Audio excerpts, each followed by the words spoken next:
wa mal qalaq wal ittirab wal khawf alladhi ya'ishu fihi asy-syarq wal gharb wal dima'u allati tajri anharan fi Cambodia wa Laos wa Vietnam wa Guatemala wa Syarq al-Awsat ma hadhihi al-wailat wa ghayruha illa natijatu tasalluhi wa syarri bil hadid wa istihdamihi ضد الشعوب والحركات التحررية.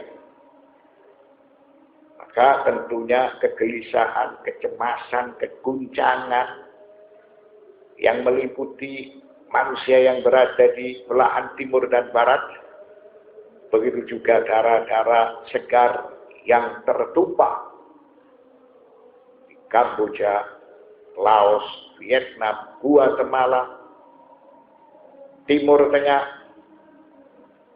maka itu semua merupakan petaka. Mengapa? Karena kekuatan buruk memaksakan kehendaknya. Karena kekuatan buruk bersenjatakan teknologi. Karena kekuatan buruk telah memanfaatkan besi. Sehingga terjadi jatuh korban yang besar dan sangat mencemaskan kepada kehidupan manusia. Oleh karena itu ketika besi itu disalahgunakan, maka ini bisa membahayakan, bisa mengancam kepada kehidupan, bisa menumpas kepada kebebasan manusia. Itu dari sisi gelap. Manusia dengan kekuatan buruk memanfaatkan teknologi, memanfaatkan nikmat yang telah diberikan oleh Allah Subhanahu wa Ta'ala. Jadi ancaman serius bagi kehidupan manusia itu sendiri. Wa bihadza nadriku sirra liqaulihi ta'ala wa anzalna al-hadida fihi ba'sun syadidun wa manafi'u lin-nasi wa liya'lamallahu man yansuruhu wa rusulahu bil ghaib. Maka dengan keterangan tersebut di atas kita mengetahui rahasia firman Allah Subhanahu wa Ta'ala. Wa anzalnal hadida fihi ba'sun syadid, dan kami ciptakan besi yang didapatkan dalam besi itu terdapat kekuatan yang dahsyat. Wa manafi'u lin-nas, dan berbagai manfaat bagi manusia, supaya mereka mempergunakan besi itu hanya untuk mendapatkan keridhaan Allah Subhanahu wa Ta'ala, hanya untuk membela agama Allah Subhanahu wa Ta'ala, serta membela agama yang telah disampaikan oleh para utusan Allah Subhanahu wa Ta'ala. وَلِيَعْلَمَ مَنْ يَنْصُرُهُ وَرُسُلَهُ بِالْغَيْبِ, dan supaya Allah mengetahui siapa yang menolong agamanya, siapa yang menolong rasul-rasulnya, sekalipun mereka itu tidak melihat para utusan Allah. Jadi itu semuanya kembali kepada masalah keyakinan. Setelah bukti-bukti itu ditegakkan, akal harus menerima bukti-bukti tersebut. Akal harus taslim.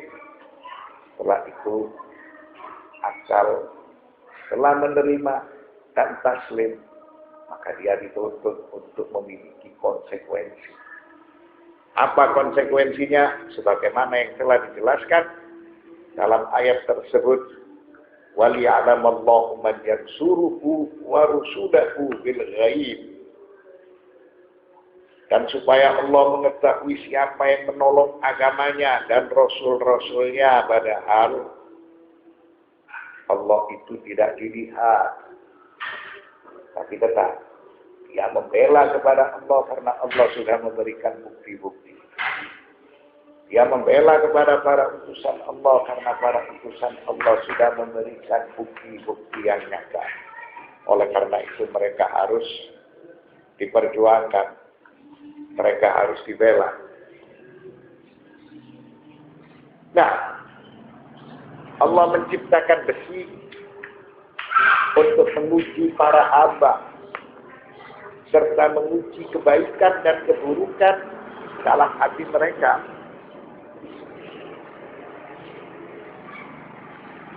Itu salah satu alasan mengapa Allah Subhanahu wa ta'ala memberikan nikmat yang besar, yang dahsyat berupa besi. Karena Allah Subhanahu wa ta'ala untuk menguji hamba-hambanya. Selain Allah menguji hamba-hambanya, Allah juga menguji kepada kebaikan dan kepada keburukan yang ada di dalam hati mereka. Setelah mereka memiliki teknologi, setelah mereka memiliki ilmu modern, memanfaatkan besi sebagai kemajuan kehidupan peradaban mereka, lalu apa yang mereka lakukan? Apakah mereka melakukan kebajikan ataukah mereka melakukan keburukan?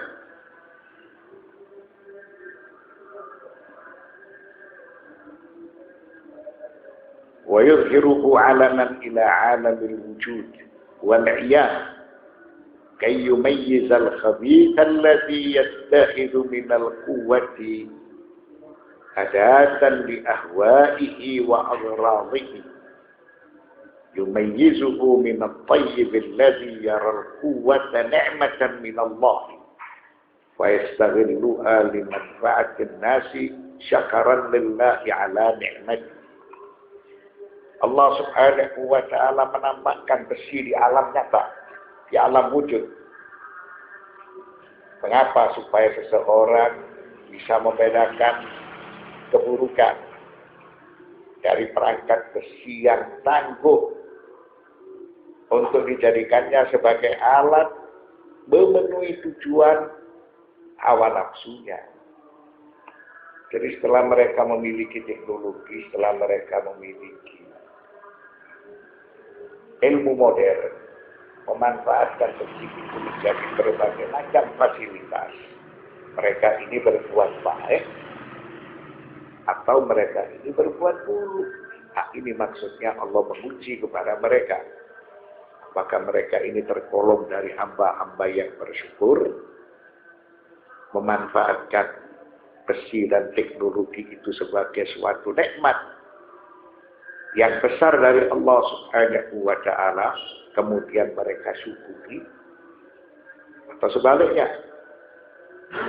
mereka dengan teknologi dan ilmu modern yang telah memanfaatkan besi itu untuk menjajah, untuk memuaskan keinginan hawa nafsunya, atau sebaliknya. Jadi yang jelas itu semua sebagai ujian dari Allah Subhanahu wa ta'ala kepada hamba-hambanya. Apakah para hamba dengan nikmat tersebut mereka bersyukur ataukah mereka tidak bersyukur.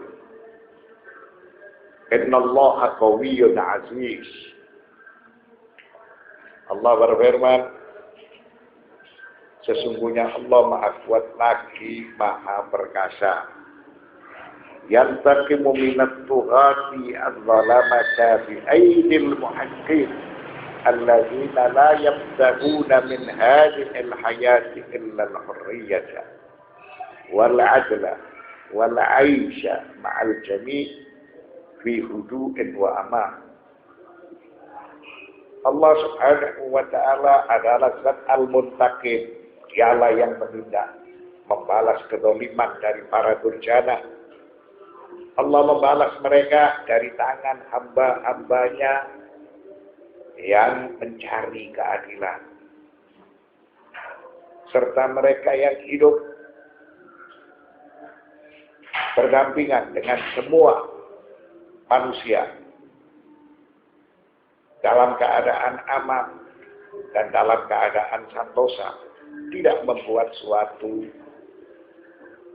yang menuntut kebebasan serta menuntut keadilan itu bersatu untuk memerangi para durjana yang selalu melakukan perbuatan kejahatan, keburukan, dan kezaliman, maka Allah Subhanahu wa Ta'ala berjanji untuk memberikan kemenangan kepada mereka, memberikan kemenangan kepada para hamba yang mencari kebebasan dan keadilan, memberikan kemenangan kepada mereka yang ingin hidup bersama, tidak membuat keonaran, tidak membuat kerusuhan, dan tidak membuat suatu perbuatan yang menimbulkan fitnah. Nah, itu salah satu dari arti mengapa Allah Subhanahu wa Ta'ala menurunkan besi, dan besi itu memberikan suatu manfaat yang besar selain Allah untuk menguji hamba-hambanya, siapa di antara mereka yang bersyukur dan siapa di antara mereka yang tidak bersyukur. Lalu Allah berjanji, innallaha qawiyyun aziz. Allah Subhanahu wa Ta'ala Maha Kuat lagi Maha Perkasa, selalu melindungi kepada orang-orang yang ingin menegakkan keadilan, ingin menegakkan kebebasan. Allah selalu membela kepada mereka yang selalu ingin hidup berdampingan, tidak membuat kerusuhan dan tidak membuat keonaran. Wa nahmatullah subhanahu ala anna at-tawrat ala al-zulmi taqumu al-yawmu fi kulli tarafin min atraf al-ard.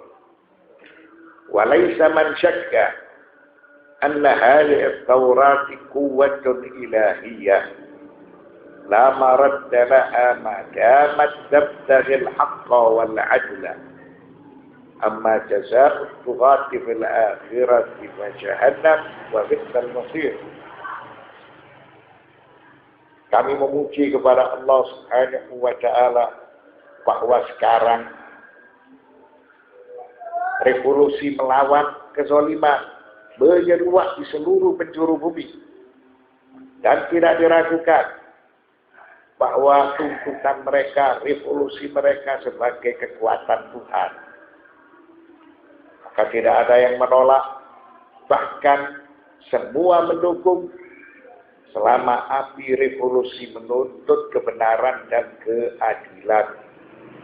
Adapun kelak di akhirat, balasan para durjana adalah neraka jahanam yang merupakan sejelek-jelek tempat kembali. Jadi artinya teknologi, nikmat yang telah diberikan oleh Allah Subhanahu wa Ta'ala itu juga supaya disyukuri oleh para hamba yang beriman. Jadi mereka tidak boleh bertekuk lutut di hadapan lawan-lawannya. Mereka harus melawan. Mereka harus menuntut kebenaran. Sehingga mereka selalu dijanjikan kemenangan oleh Allah Subhanahu wa Ta'ala. Karena tuntutan mereka, revolusi mereka adalah tangan Tuhan. Allah berjanji akan memenangkan. Selama revolusi tersebut menuntut keadilan dan kebenaran, maka Allah berjanji untuk selalu memenangkan kepada mereka.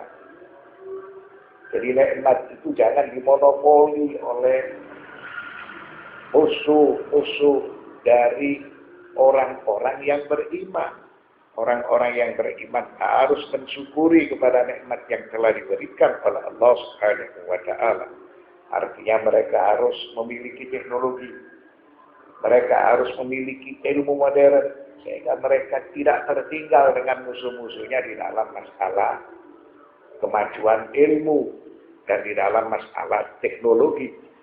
Karena orang-orang yang beriman harus konsisten.